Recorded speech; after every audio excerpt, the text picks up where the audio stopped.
Welcome back to another episode of the Mountain West Insider Podcast here on the Field of 68 Media Network. My name is Rob Doster. I have Jeff Goodman with me, and in about 5 minutes, you're going to be hearing from maybe the most impressive team's head coach in college basketball this season. And I'm not just talking about in the Mountain West. I'm talking about in college basketball, period. That's Niko Medved, Colorado State. They went out and they 20-pieced Creighton earlier this week, Goodman. It was probably the most impressive win that I think we saw in all of Feast Week. To win was that the Hall of Fame Classic, Hall of Fame kickoff? Hall of Fame. I can't keep any of these MTE Street. They beat Creighton to St. Louis. That's what matters.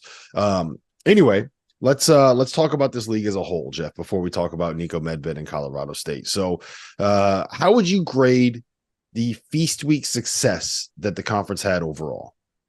I think it's been pretty good. I mean, if you look at it, I don't know how many leagues are getting like A's this past week. Because if you look at every league, you're going to have some teams that won at a high level and then some that just didn't perform that well.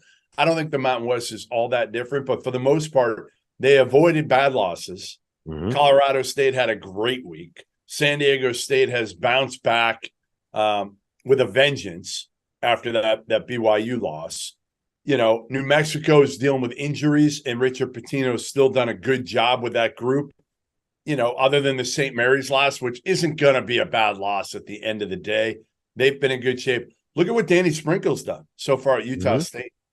He's done well. So I like it because I think that generally you're going to look at leagues and be like, all right, they are really going to hold back the league because of what they did in the non-conference. Was there a bad loss, really bad loss, other than UNLV losing to Southern in the opener? Air Force hasn't been great, but I don't think anybody necessarily expected Air Force to be great. But overall, the league's done well. Even if you look at Boise State, right? And we talked to BJ Rains last week on the show. They've started the season 3-3, but their losses are at Clemson, to Virginia Tech, and to Butler. Three. They're not going to hurt you. Yeah, three teams that are going to be that look like they're probably going to be in and around the bubble, that look like they're, at least two of them are probably going to end up being tournament teams. We'll see what ends up happening with Butler, who've, they've actually looked pretty good. That's a different conversation for a different day. But I mean, there's no reason so far for any team that we thought was going to be in the mix for the top 6 of the Mountain West and in the mix for an at-large bid. There's no reason to think that any of them are in a position where they can't do it. Now, Boise State's got ground to make up. They got a game coming up December 30th at BYU that's going to be enormous. You got to pick something up. You got to do something in the non-conference, right? I think you look at New Mexico, that loss to St. Mary's. They got to get healthy.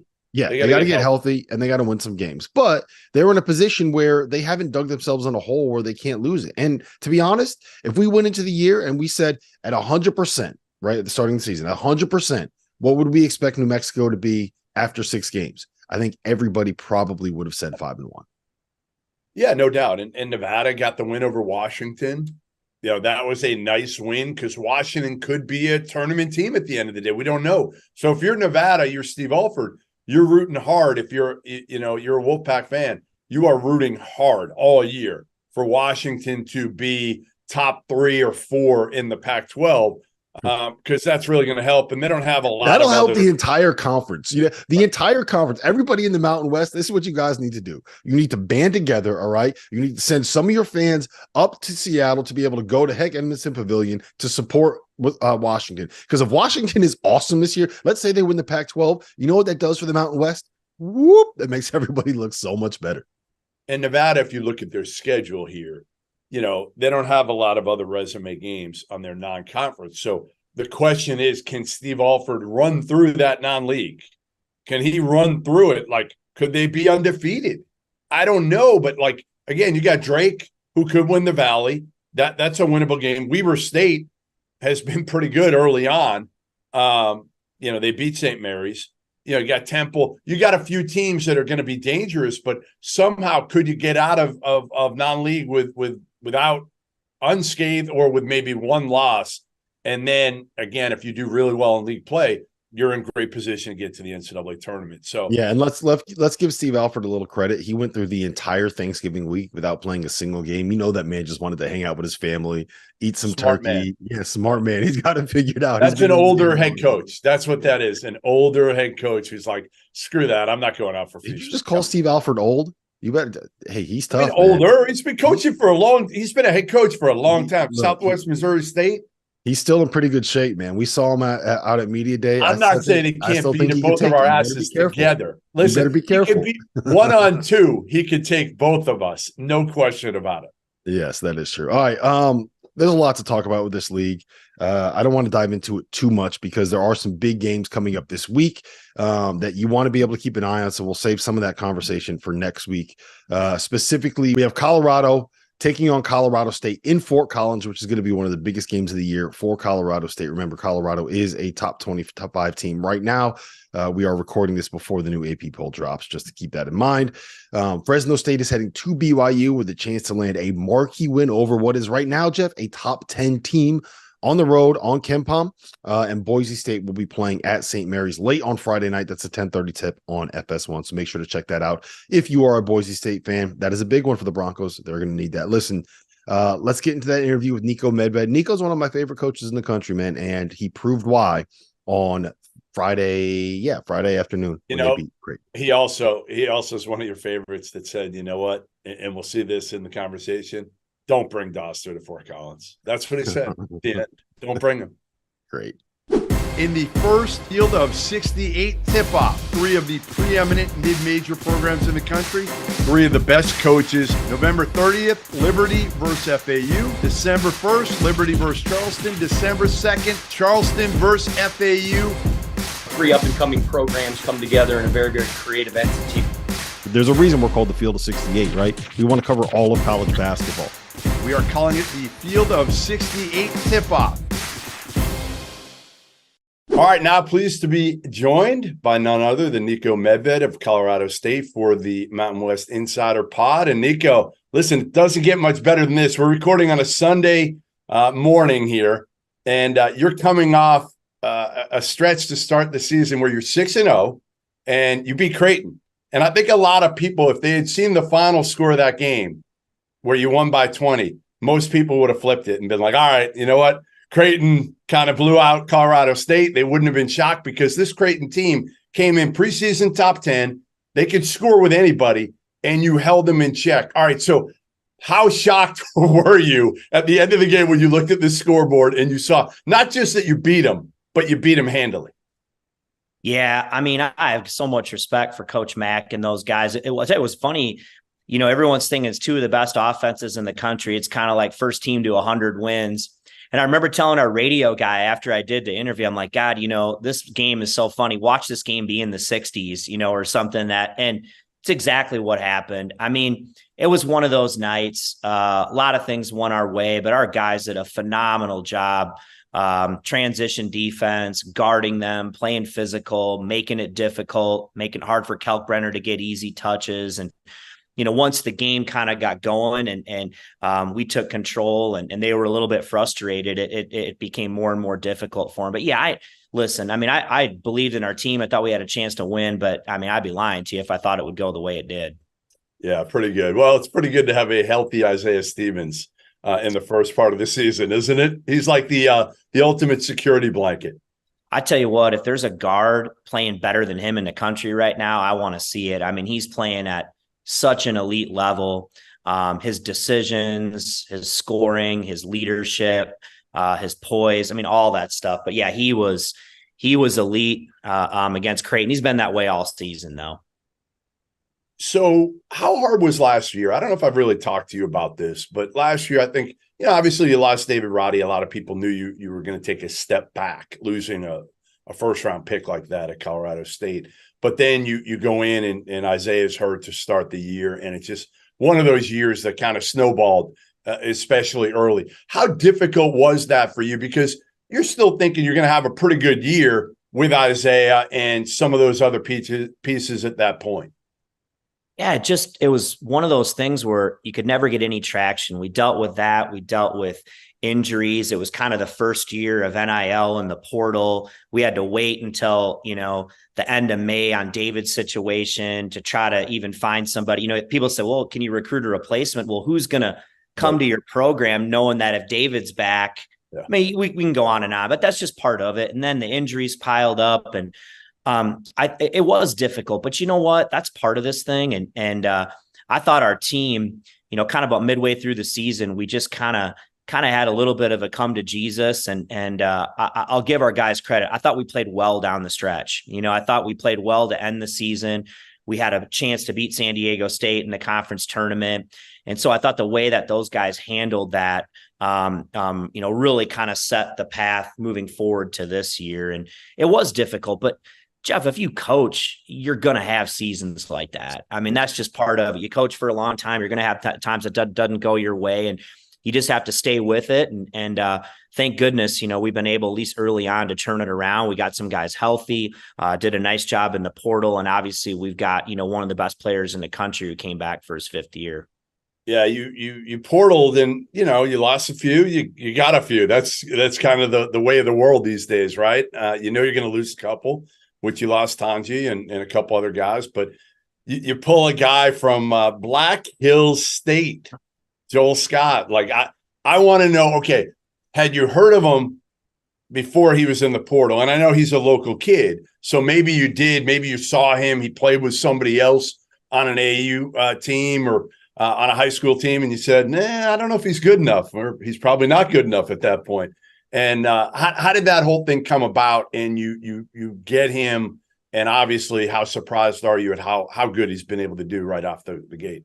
Well, Joel is now our 3rd Division II All-American, we've taken, in a row. And Joel was the National Player of the Year. Obviously, we were familiar with him. He's from Colorado Springs. So, we had an idea of him. He had a really good high school career. He went to Black Hills. I think the thing with Joel is he could have went Division I probably a few years ago. But the kind of kid he is, Black Hills was really good. He thought coming back last year, they had a chance to win the national championship, and he's a winner. He stayed. They came close. It didn't work out, but his 5th year, he's like, I really want to try this Division I thing. He was a huge key for us in recruiting. We thought he was a great fit. The one thing, Jeff, you never know. I knew he was a good athlete. He was really productive. But you're saying, okay, at the highest level of Division I, does the athleticism translate? Boy, we got him here 2 weeks into practice. You could see right away the athleticism, easy. I mean, could do it at this level. And he was so productive. And then we scrimmaged, we had 2 high major scrimmages, and he was one of the best players on the floor in both of those. So I think right away that gave him confidence in us that he was going to be able to do it at this level. And he can defend, he can rebound, he's tough as nails, and kind of is that, I don't want to say David Roddy, but kind of that mold where he can, small ball 5, play the 4, has a skill, has some toughness, and it's something that we really lacked, and he's been a huge addition. And then the other one was Clifford, coming from Colorado, where he was a piece, right? Mm-hmm. He started a bunch of games, but he was never the guy or a guy there. He was more of a piece. Now he comes to you, and he's got an opportunity to expand his game a little bit. And again, he shot the hell out of it. So your team shot it very well from 3 so far, which certainly helps. But again, a local kid, in-state kid, everybody talks about how Colorado doesn't produce a ton of talent, right? The state itself.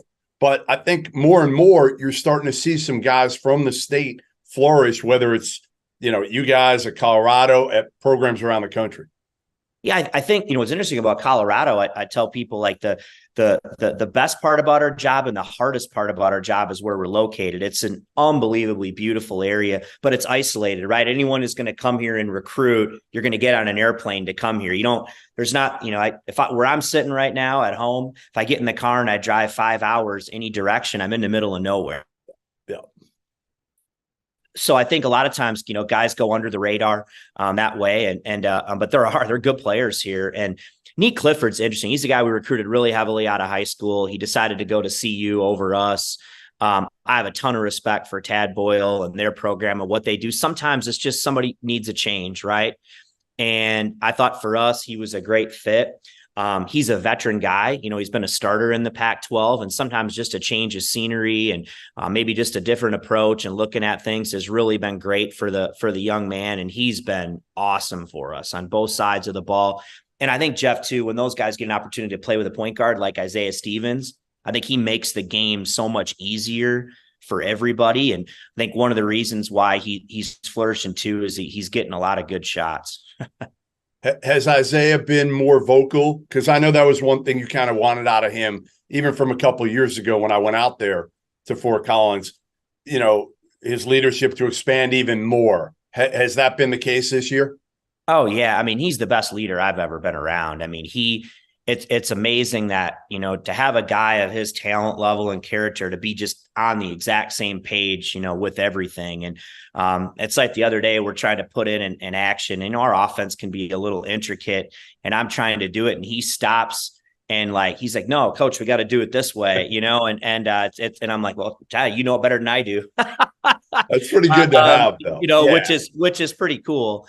But yeah, I mean, he's everything you could want in a leader. Is about the right things, knows when to speak up, and he's got unbelievable respect level from his teammates. He's so humble. That's the one thing talking to Isaiah Stevens. He's fun. He's got charisma. It's not about himself at all. If it were, to be honest, you know this, he would have taken more NIL and gone somewhere else if it were about himself. For sure. It's about something bigger with him, and he's got an incredible family, incredible support system. You're right. I mean, he's a humble kid. He's about the right things, but he is as competitive of a young man as I've ever been around. So yeah, he has all that, off the court, but when that ball's thrown up or you're in practice, I mean, he is a rip your heart out competitor. You have, that's one of the biggest things we look for. If you don't have that, it's going to be hard to play in our program.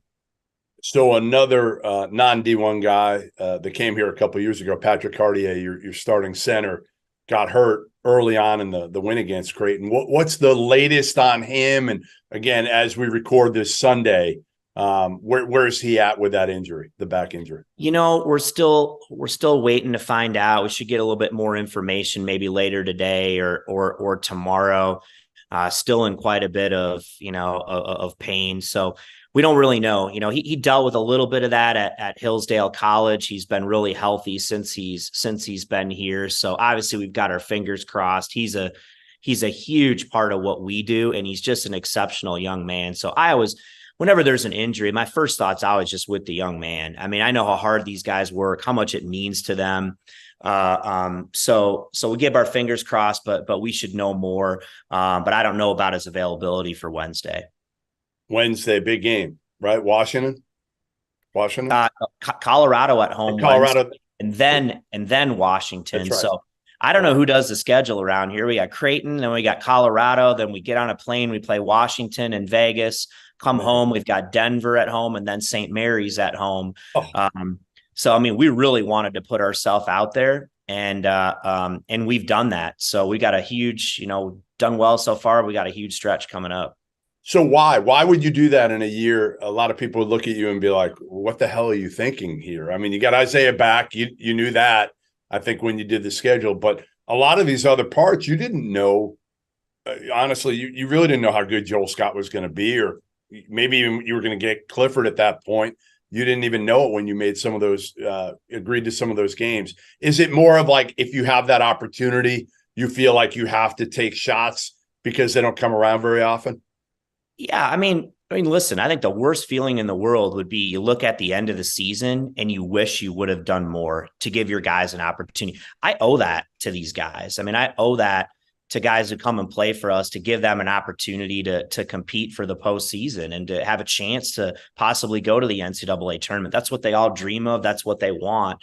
So I think that's what I want to do. I never want to come and lay up and say, well, I wish we would have done more, and I didn't give our team an opportunity to do that. And so we try to do that every year. Heck, our schedule was like that last year. I mean, we had a really good non-conference schedule. We just didn't get the job done, but at least we couldn't look back and say we didn't have a chance. So I think that's why we wanted to do that. And, sometimes you take shots and it ends up paying off. And obviously, beating Creighton, that can go a long way at the end of the year. So how much are you scoreboard watching now for the league? Because it is so important. I assume you're looking at every game within the league, because whether fans understand this or not, like, this determines in a lot of ways what you guys do in November and the first week or so of December. because then you finals, not a lot of great games in the middle of December. But really, there's a month stretch at the beginning of the year that ultimately might determine how many teams the Mountain West gets in the NCAA tournament, which it's not fair, but that's the reality. It's the reality. And, it's kind of different when you're in a one bid league and like I've been in before. I mean, I'm not, every game's important. You want to win, but ultimately you're kind of trying to prepare for the league. Obviously you're doing the same thing in the Mountain West, but now you're exactly right. What you do here in November and December determines when you get into league, how many quad 1, quad 2 opportunities do you have? And then ultimately the game on November 22nd counts the same as the one on February 22nd with the selection committee, or you're going to the postseason. And so it's critical to do that. And, going back to your other question, I feel like we owe it to our conference. I mean, I was in the league as an assistant. We had the back-to-back years. We had 4 teams, 5 teams in the tournament, and then kind of took a little bit of a dip. And now we're coming off 2 great years again. And I think it's critical for our league that we keep finding ways to solidify ourselves as one of the top, 7, 6, 7, well, Pac-12 is not 6, 7 leagues in the country. I think, moving forward, we want to be a top 6 league, and that means getting multiple teams in the tournament. And I think it's going to shape up to do that again this year. I really do. But it's going to matter what these teams do here in November and December. Yep, no doubt. You're doing your job so far. That's for sure. So, when you moved out there, are you a skier? You said there's 10 inches on the ground right now. I'm not a skier, like, at all. I think I did it once when I was a kid. It wasn't pretty. My size 15 shoes don't help me there. Are you a big time skier? Like, are you like? Well, I kind of have this career that gets in the way of skiing a little bit. I have skied, but to say I'm a skier would be a huge stretch. What's interesting, the only time we can really, like, for me, would be Final Four weekend, which is usually one of the last weekends the ski places are open. But what I always tell people about Colorado, what makes it so awesome is it's one of the few places where people come to vacation in both the summer and the winter. It doesn't matter all year round. I mean, the sun's out today. It's beautiful. The snow's out, but when the snow's out here, people love it and they love the sunshine. And so it's really an amazing place. But yeah, I don't get the opportunity to ski. Yeah, I would assume that's not easy. Maybe over like that Christmas break, you could maybe get in a day, maybe. You could, but man, you know how it is. Like, you're just on the grind, and all of a sudden you get a couple of days where you just kind of want to be at home and do it. That's not too bad either. Have you changed over the years? Have you changed as a head coach? Not that you're like this, like, grizzled veteran head coach, but you've been at it now. What is this between? This is year 11 now. Is that right? Yeah. And I've known you since you were, your assistant. For 12, I think it is. God, I can't even keep it straight, anymore. How have you changed since maybe your first year or two as a head coach? What's the biggest change in how you are, maybe your mentality and how you go about things? I think, really just a confidence in who you are as a person and a coach and what you believe in, and being confident in that, the way you want to do things. Because, I've got some great mentors and people, you only get one crack to do this, and it's not about your way or the highway, but you want to make sure you do things and run the program and the vision that you've always wanted to. And I think that's a big thing is having confidence that way. I think seeing things for what they are, not getting too up, not getting too down, really enjoying the process. I mean, I love practice. I love practice. I love being around the guys. I love preparing for games, and you have to love coaching, and I do. I love coaching. I love teaching. I love being around young people. And so I just think I've matured a lot that way of seeing things for what they are and preparing for games and really just enjoying the ride. And you've learned what not to do from Tim Miles. Correct. Yeah, well, yeah. Sometimes that's one of the biggest lessons you learn is, you work for him and you're like, well, God, boy, when I get my shot, I'm not going to do that. But, he was great. He just had such a different way of looking at things that really opened my eyes to a whole nother way to run a program and to look at it. And he's terrific at what he's doing. And I love having him back in the league and back on the sidelines. I don't enjoy playing friends, so I don't enjoy playing against him. No, I think one of the things with you've got a pretty good balance And I think you need to these days, right? You got to have that balance where you're not like obsessed, compulsive to where you don't have a family life, right? Where it's all about basketball, because it could be even more so today than ever, because again, the calendar is such that you could go through and go from the season to recruiting in the portal to going out and recruiting high school, AAU, still in the portal, going on a foreign trip. Like you could literally go without a break up until kids get back on campus, and they're there all summer. You can work with them as well. Is that something you've always had, or do you think you've learned that as well? Well, I think I've gotten better at that. I mean, listen, you never get away from it completely. It's a lifestyle, but I think, you got to keep the main thing, and learning when you really have to turn it on. Jeff, everything's not 4th and 1. And if you want to live your life and think every little thing is 4th and 1, that's a miserable existence. And you're never really going to be able to focus on the things that you really need to focus on. And that's a challenge every day. But I don't know, sometimes you got to take a step back and enjoy it. I mean, there's so much going on in our business. It's a difficult profession right now with all the changes, but there still are a lot of good things about it. And sometimes you can tend to focus on all the negative and all the hard things. And while that's a reality, boy, if you're going to spend all your time doing that, you might as well go do something else. Well, yeah, because again, you get out there and ultimately it's still about the kids and practice and the games, right? Like that's when you get to that, when you get in your kind of comfort zone in that bubble, that's why you're doing it. That's why you got into it.